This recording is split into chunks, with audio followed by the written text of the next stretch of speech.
Hey everyone, this is Andy Wrong, and I'm looking to essentially just share my lessons I've been learning over the last, I would say, month or two since I last made a video, and kind of really a recap to my year. So I'm in my sauna area. This is my cold tub right here.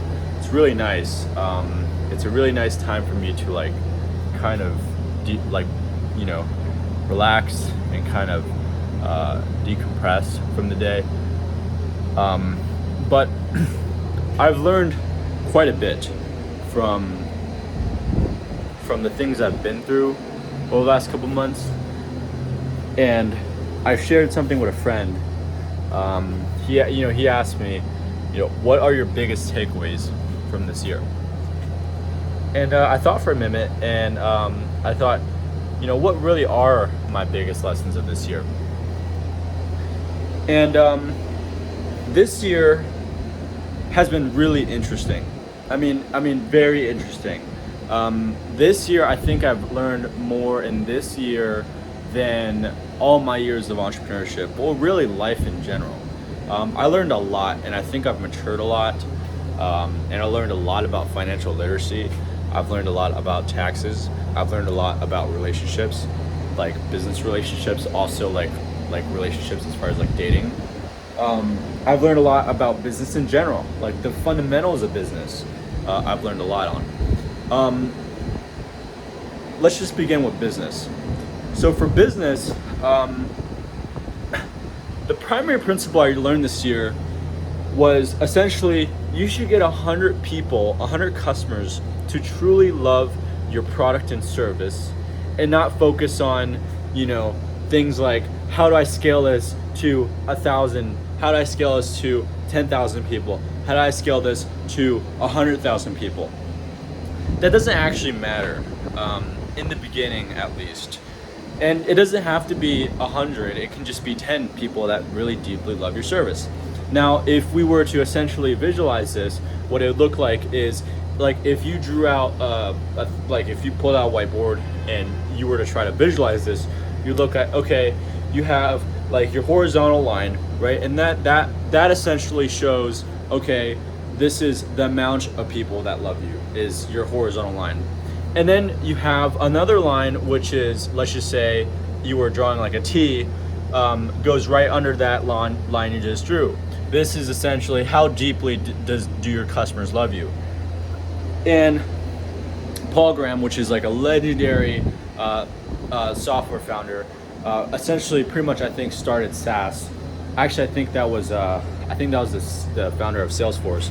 But essentially, as an early stage founder, you should focus on how do I just focus on getting people to love your product and service. Now, why is this important? Why should I do this? Well, there's a couple of things. This can help you get to product market fit so much faster than trying to figure out how to scale things when you don't even have product market fit. And I can pretty much guarantee you that even though, no matter how good you are in business, you're always gonna have to talk to your customers. That's also another thing I really learned this year was you really have to talk to customers. You cannot avoid that.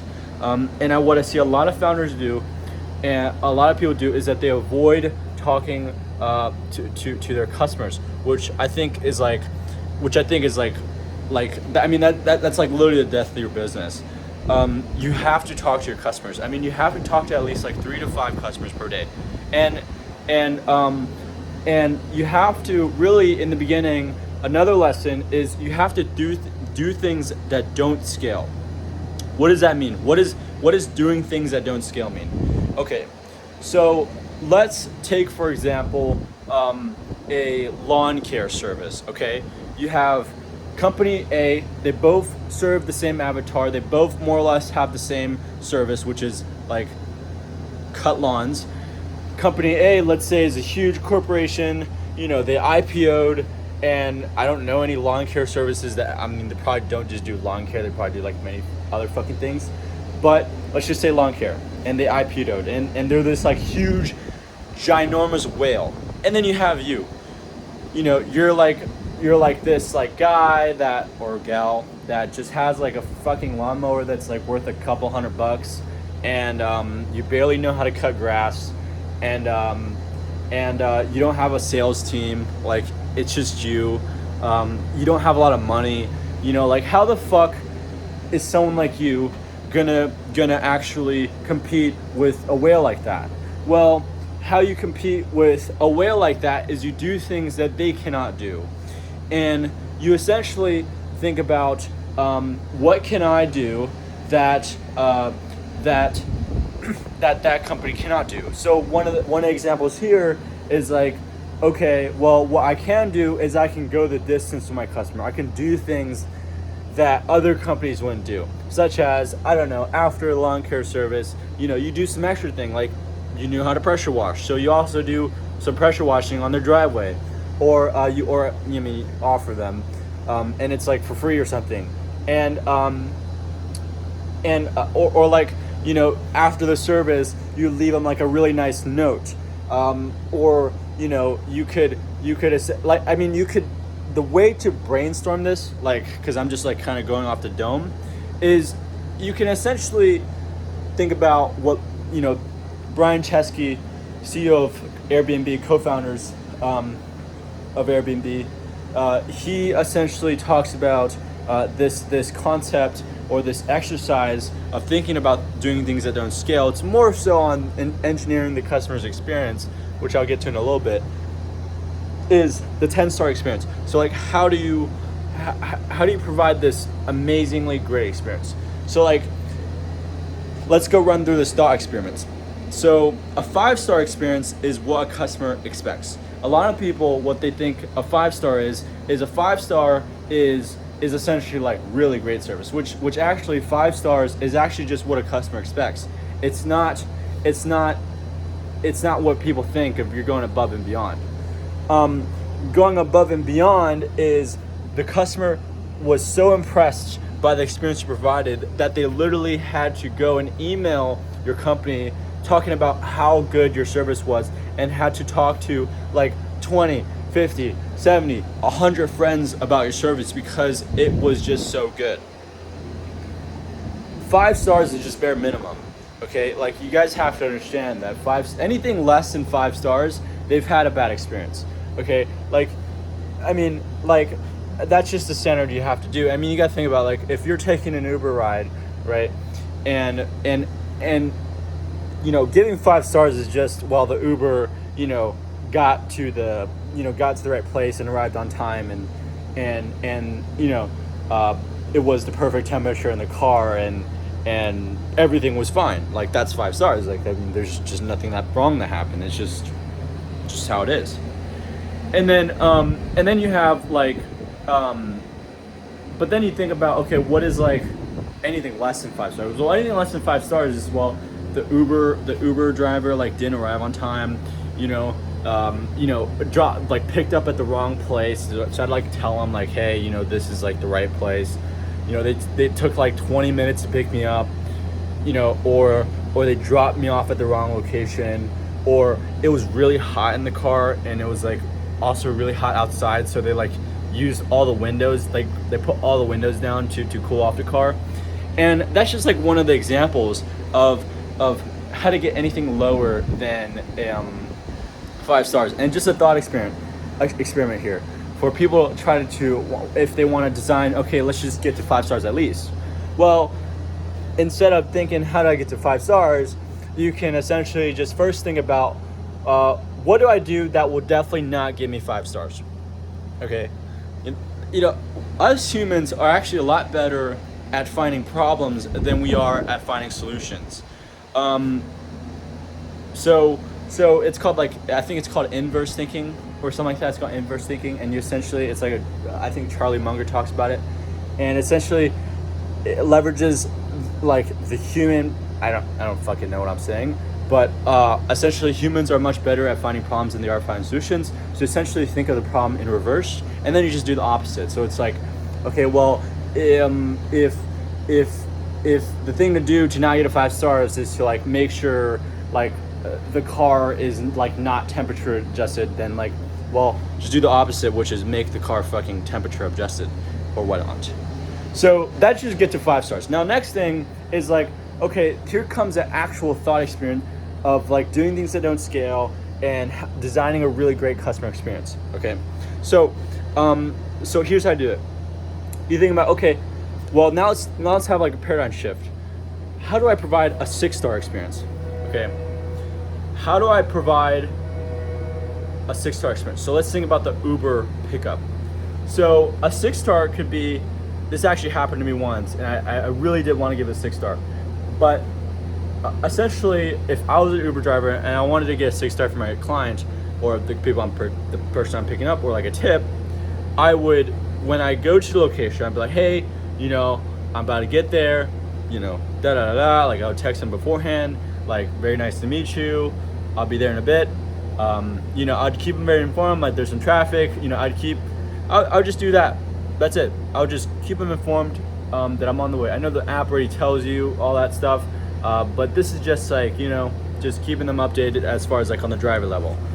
Next thing I would probably do is I would when I actually get there, I'm gonna get out my car and I'm gonna open the door when I see them, and I'm gonna roll out a red carpet. I mean, like a red carpet probably costs like $10-20, you know, and I'd roll out a red carpet and I'd greet them, like I'd say their name, like, hey Andy, you know, I am John, your Uber ride driver, and I'm here to take you to your destination at so on and so forth. That is a 6-star experience, and that is just like you're just doing slightly different than other people. I mean, it's actually really interesting, and it's really easy to actually like differentiate from competition. And just doing that simple thing, I mean, that takes you like 2 minutes more and like $20. And I mean, and it's quote unquote unscalable. Like it's something that essentially like, oh wow, this, like, you know, it's not efficient, or it's not something that I can do at 1 million Uber rides or whatnot. And the point isn't to scale to that. The point is to get people to love you. It's to get customers to really love your service, to really love your product. And when this happens, you can iterate on your product a lot quicker because customers are a lot more involved in your product, and you can get a lot more feedback. And another thing what this does is that, again, it gets customers to start talking about your product, and your customers start marketing your product and talking about your product with other people. So that is essentially the core, and you keep going towards the steps. Like, okay, what does a 7-star experience look like? Okay, well, a 7-star experience looks like, okay, well, you ordered an Uber X, but you really got a comfort, but you got the price of an X, you know, just like things like that. And then you keep going to like 10 stars. Well, when we get to 10 stars, it might be something like super extravagant that we can't actually do. But the point of this exercise is not to actually engineer the 10-star experience. Brian talks about this. It's how it's like, yeah, maybe we can't do a 7, 8, 9, 10-star experience, but I think a 6-star or even a 6.5-star experience is pretty plausible. And then you implement these things, and then you iterate on feedback. And really, another really important lesson I learned this year is your speed of iteration matters the most. You have to be, it's not so much your intelligence, it's not really so much like you know, what you know, or like what these things are. It's more so, and I'm not disregarding the fact of other things, I'm saying the speed in which you do things is very important. I actually already like learned this lesson a couple years back, and now I'm like starting to like relearn the lesson, and it's really starting to internalize, is your speed of execution is everything. Like it's literally everything. Like when you push things to like next week, right?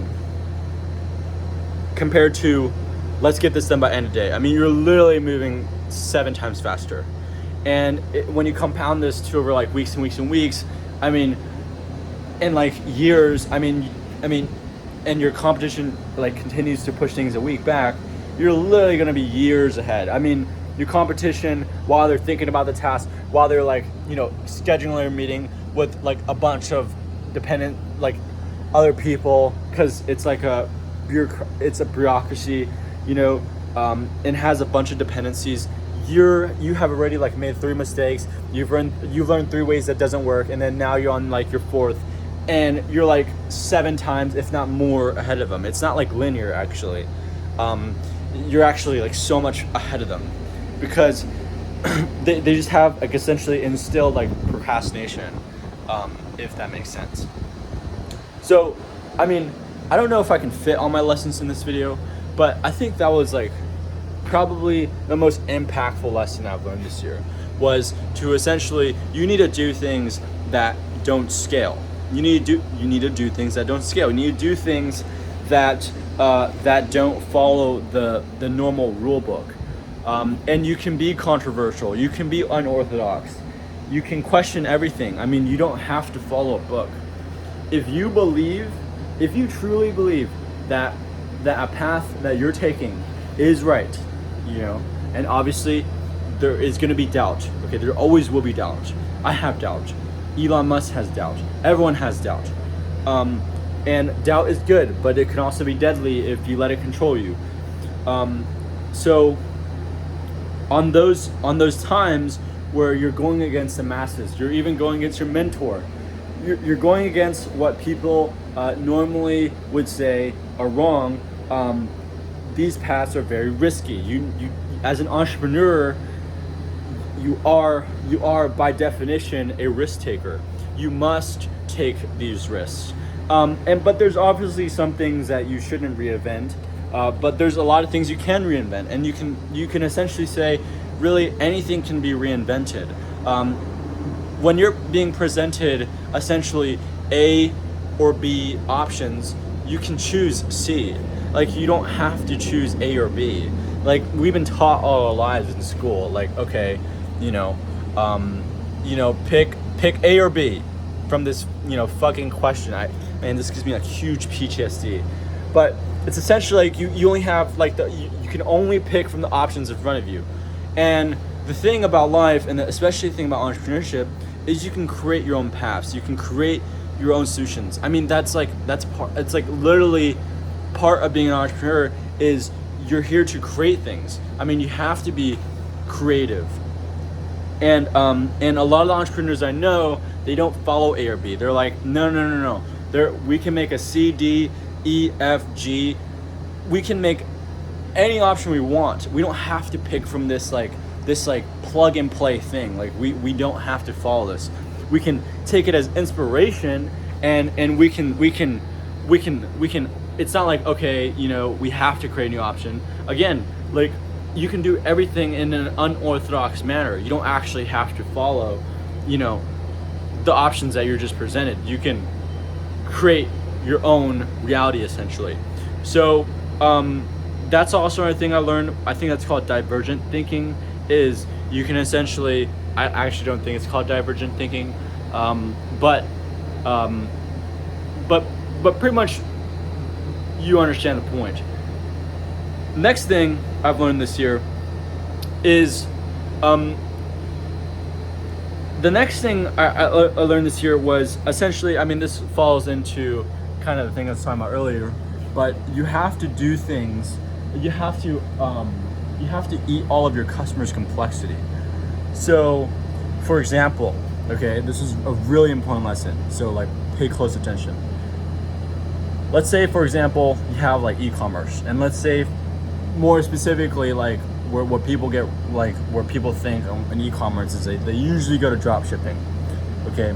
And they're like, man, if I just started, oh my gosh, it's so easy to get in drop shipping. Like, all I have to do is like, I just have to find a decent product on Alibaba or whatnot, and I can essentially just take that product, and I don't have to do any QA, I don't have to do any testing. I could just take this product, get the product images off the site and put it on a Shopify website, and I'll run Facebook ads, and I'll make $1 million and whatnot. And it's really funny.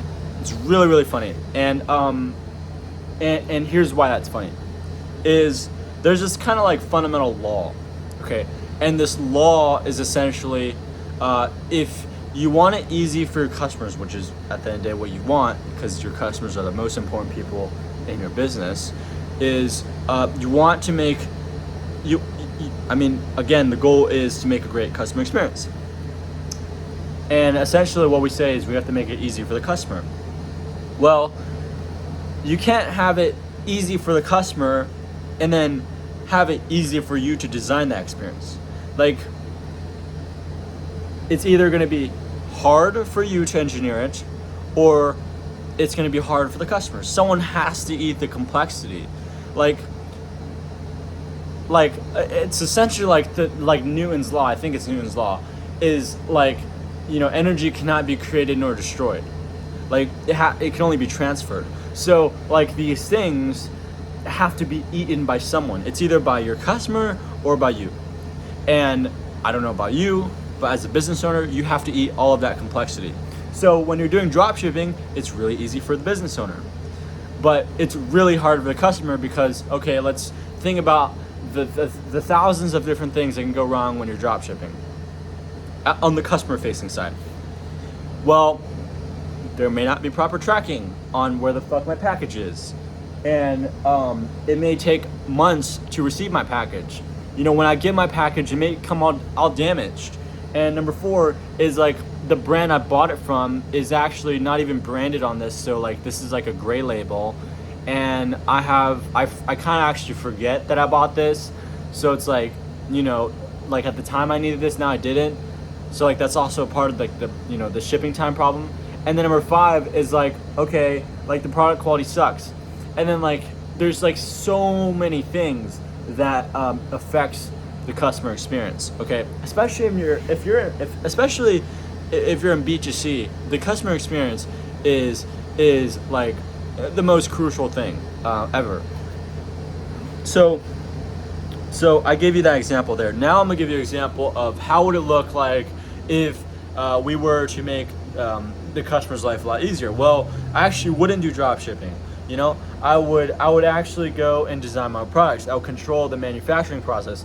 I would control the shipping process. I mean, this is why Jeff Bezos is so fucking successful, is that him and all the engineers at Amazon and all the people that work there, they have like dedicated their lives to essentially create this amazing customer experience. They've had to build storage facilities all over the warehouse, all over the states, all the warehouses. They had to design all these complex algorithms. They had to train all these like machine learning models to I don't know, figure out how to get this product to the customer's hand as fast as possible. They've had to buy a bunch of planes to do air freight. They've had to do all of these things in order to just get your product in 2 days, if not 1 day. And now they're doing drones now, and now your thing is gonna come in an hour, and it's really cool.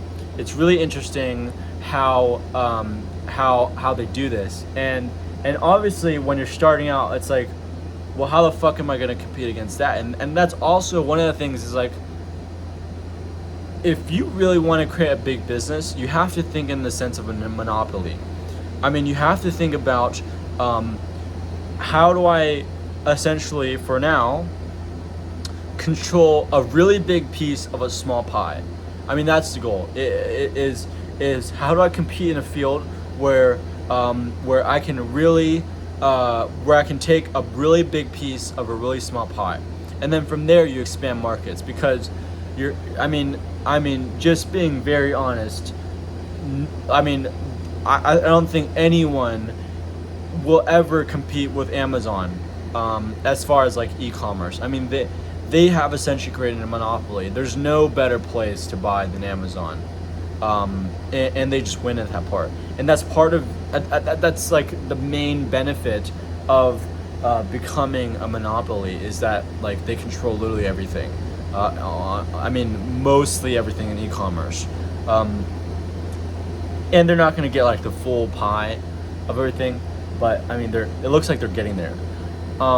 So but you have to realize, like, Jeff Bezos took a whole lot of pain, like so much pain.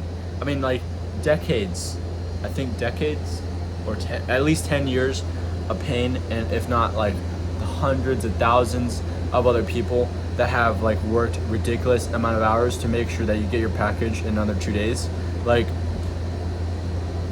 and like the product quality and all these things. Like, it's a very complex process, but like that is like the greatest example of someone who's eaten the most amount of complexity for customers. And that's why Amazon is where they're at today, is because they are so customer centric. And a lot of you are not customer centric. A lot of you just care about KPIs. You guys just care about metrics, and you guys just care about marketing, Facebook ads, all these things, like, or like, you look at a customer and then you see a number. And I think that's, I mean, there's obviously people who win and only look at numbers, and I think that's just my argument to that, is like, yes, there will be some people that win like that, but mostly everyone, you have to focus on your customer, and you cannot be number centric. I mean, yes, I'm not saying numbers don't matter, and I'm definitely not saying KPIs don't matter. KPIs 100% matter. Numbers 100% matter. But what matters more is your customers, and focusing on that. So again, like, this is another one of the things, is like, you don't have to pick A or B. Like, you can pick both. Like, you don't have to, like, the saying is like, okay, would you rather be a super smart worker or a really hard worker? It's like, why do I have to pick one or the other? Why can't I just be both? Why can't I be smart and hardworking? And then, like, another great example is, like, let's just say Michael Jordan. Like, back then, the common dogma was essentially, you're either really good at defense or you're really good at offense. There's like no one in between, so you kind of have to just pick one or other. And Michael's like, or another great example is like also Kobe. Like, he's insane on offense, and he's also insane on defense. And like he can play, like, I don't know a lot about basketball, but like essentially the example is, you don't have to pick one or the other. You can be both. You can pick C. You can pick D. You can you can literally do anything you want. The world is your canvas. Okay. So, and for Michael Jordan, same stories. Like, I mean, he picked defense and offense. I want to be good at both. But now that, that may not just take twice the amount of effort. That may take like 6 times the amount of effort. But that's why, he won so many championships, is because he was good at both. So, to the entrepreneurs out there, I'm rooting for you. And I just want you guys to know that it will never, you cannot be money driven. You have to be customer driven, and the ultimate goal is monopoly.